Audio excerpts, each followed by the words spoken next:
I hope my greeting was unique, and with best hopes that my evaluation will also be unique, let me start evaluating Rashmi's speech. In my analysis, Rashmi, a classic speech, they say, opens with a quote or a fact or a joke or a stats. Your speech did not have any of those. You were unique right there at the opening. You just started off with saying Salim jumped up as soon as the doctor came in and asked about his child. So that was job well done in terms of your uniqueness.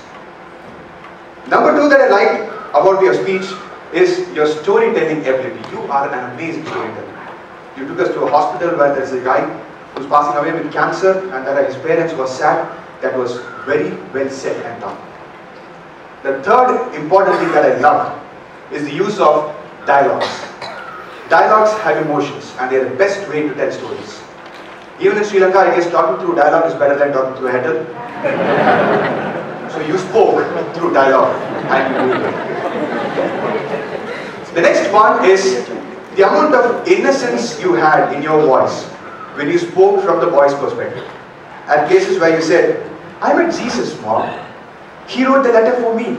I wanted him to write a letter for you. You know, you had a lot of innocence about the child when you spoke about, the boy's perspective. And last but not the least, what I really loved was the power-packed message that you had.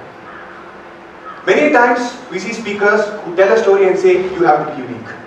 But you connected with each of us and you said, no one can smile like you. No one can convey a message like you. No one can talk like you. If you are not there, there is a gap in this earth. Live it. You are unique. So that made all the difference to a bang-on conclusion to your speech. Now coming to a couple of recommendations. Of course, I see you smiling. Thanks for that. Of course, you had some minor things like, you could have used the stage better. You were walking here and there. At times I felt I was watching a Wimbledon match. So that is all okay. Be confident because that improves as you keep speaking. So you need not worry about that. It automatically improves. But I'm going to offer you two specific things. Number one is the usage of your voice. At many places, throughout your speech, your voice was like this. Like the contest master.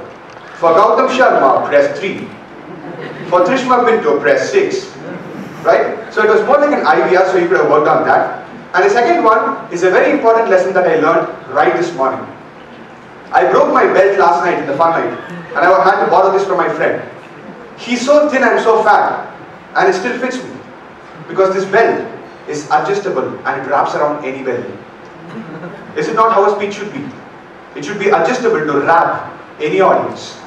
You could have wrapped this audience by connecting to the current scenarios. You could have said, look at the sufferings that he went through, and we are sitting here and crying because the ACs don't work. Right? You can connect with us. So to sum up, you had an amazing speech with a great story, amazing dialogues, brilliant emotions. Just make sure to make your speech into a belt. I'm sure you'll wrap anybody. Thank you.